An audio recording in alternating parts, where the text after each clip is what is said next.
I'll bring all musicians together. Abusua, honorable Agyapong, I saw first obedi MP Manyoko nanim no. Oko interview ene ebusa no ensemfu a oba ebetena konwa no so a obetimi ayedabo oman na. Abusua, esika akum ejidi kokwanum. Yenkotie honorable anum nsam ene nsam bia emu ehwam ensam bia enka wom ensam bia nkura nhyesem enim ewo me adwopan manim. Yenkotie sa asem mla na ubepe mampanya di na ebusa wasem. Now the way never to Jade are any what we follow. What will be the first thing you do as president if you're elected in 2025? Changing the mindset. What I'll do is, and I've started. It's good you came up with this question. We are signing out. I just wanted one thing you do. I'll bring all musicians together to let them come up with heroic songs, and we'll organize a concert like We Are the World. R&B, highlights, reggae, gospel, they all come together. Abusua, me say me yemo mpo ahye me. Yakotie eye honorable nsamaba. Na we ne de bedi mampanyini.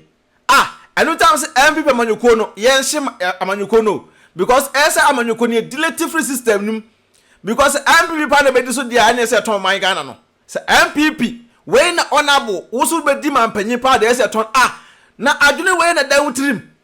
Adwene we ena da wutirim say no ntina na nado. Edi ekana say Jubilee House onum started disco no. Na nado adanka kufuado odi Jubilee House started disco. Say mo de ade o mo ni so aya ni je. Disco upon disco. Who be organize musicians. Number 2 nyom. Now say wo no wan say me twino wa mentiase. Anytime make a kire mo say honorable Agyapong idea bia no we ni trim this time. So far as partner na wo ye Agyapong this time around no there. Adwene no any several obebo my Ghana David. Adwene kita this time no eya adwene bia ono de na ado abaye no obese ne poto kra sene Akufuado de no. Oba bese ne poto because se wutie se ma wo kan so oba be organize musicians. Na musicians oba organize no omo de se bi omo odwuma ye dada wu. Onabo sa nkofo no wo odwuma mo ye dada. Obi a wo so ye businessman.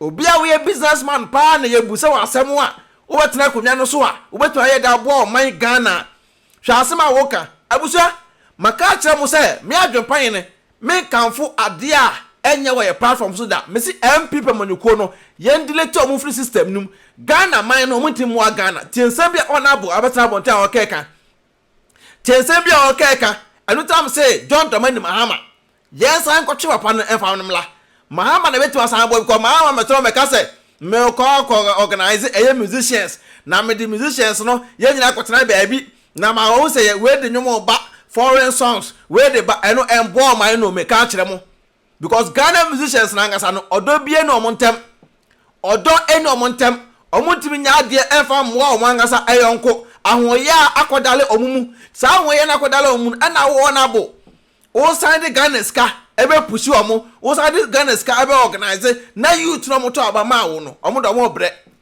na nka ye de ka sa angofo do mo ska aka omu dio nto bia wo ba mampanyini o dream eno vision ekita wo nie ena wona bo afeli we dem bomb pipe pass MPP for fa omla eme cancer flag bearer na wo me start campaign no MPP fa o mesi so na bla ba omo leader na start o campaign no na we dem da boss wo patim we just the beginning honorable wonu nsem we enye ketekete kura na da bio ensema wo kan wanga sa da dwene ho de we na wo se fa man me hye na sande we de akura keto kura ya wo no kura no ebeto abedi o man no so akura ya wo ne ekura beto abedi o man no so because asem we wo kan enya asem hye nkuran enkuran hye bia ni wo message nim MPP for money message o me se MPP no money message bi o mo de ma Ghana because se honorable ti we asema wo kan eya asem bia e woni trim a omo ye dada because bi na abrante o te America eba Ghana okojina Jubilee House ede ho koye music video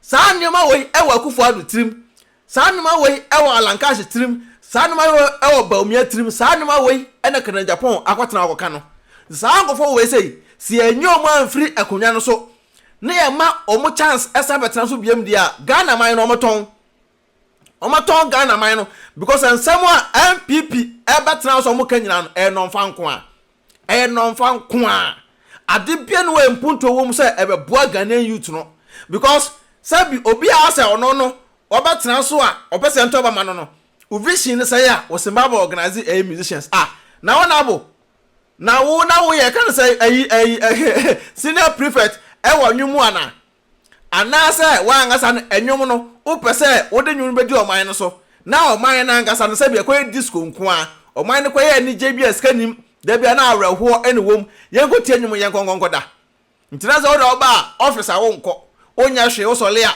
eni je ene ye ode no organize musicians o ma mebonyum na tra me ye president o me dem ejimani o me last ana me womu me last ana me onabo enya adwuma na enya adwuma chena me ka kire straight forward enya adwuma na enya adwuma chena ntra me say enne sa oto na so ya babunu na adwena de otirim eya adwempa nyansa pa de a okoto aba na toma ND samanyuku no toma ND samanyuku no because me adwempan na make NDC amanyuko wasem de e kire mo say ma so aso ansa John Mahama emetas make asansi papa no o vision papa no nyoma egu ni tirim so person obeye beboa no Ghana for e na anya de amboa no sa time no because kwan a MPP ba ya mo twitwa antro kese e de kire Ghana for no ene ma Ghana for no bi adwene esesanye say emla me changim ye mesesem na nka Ghana for no panim say ye to aba ma MPP ama oman no aye hye ama manim ayese ye se phone no na komo nto aba no ene Ghana sabi yesi awiampo bo a enframa enfam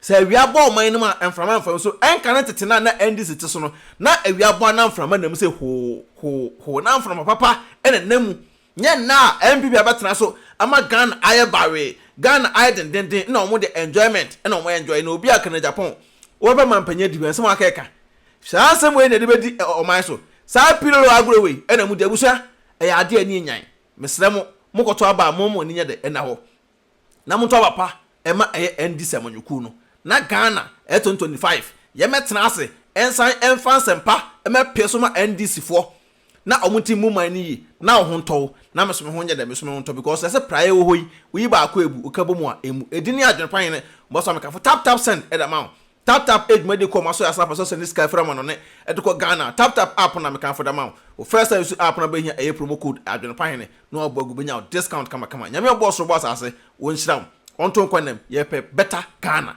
enye bad Ghana ene ye pe peace out Odo, mi ko kroma ba o. Na mpato ko edo he ma. Mi wo fa bie mo se me send ni ska wo Ghana. Ma me na so wo fa send ni ska ni kwa so ko krom. Na ma ye ne dey. Tina fi na send there. E kwa bet na me. Me announce tap nka. Dia. Tap send. Na no so ye dia. Apo aba obi adalo dugu no phone so. Na wo dey register the send ska kofi. Ayente na hwe. Sa. Na wo kwa bo ko trace extra. Ma me srawo. Me kan for tap send amount.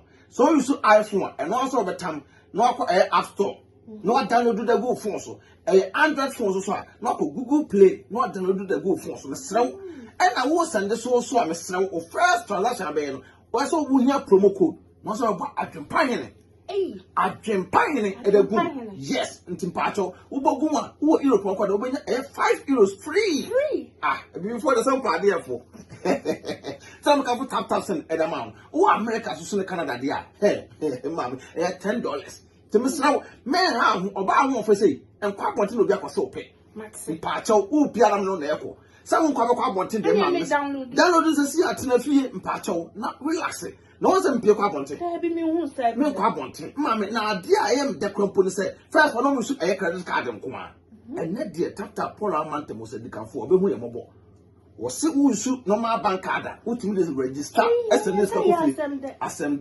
atadwe ya tedene ti tap aba ama hiafo se send this kan ko Ghana na rate no so kama yenche bibia ma me mesraw me ka fa ma on se wani age ni anu ni me ro ye bad power and tentem ti mesraw promo code bogum na ho hia me adempine ai na nya €5 free no more Canada so ni US so so benya $10 say your day me ade afo de uni se me ai na tap ya kama tap send abusia rate mo hene Agyapong otwa supre kwabrafo waye kwa bibrim han bafo otwa burumu odi putupuriye buraburu ma mansan wo fufuo tom tibi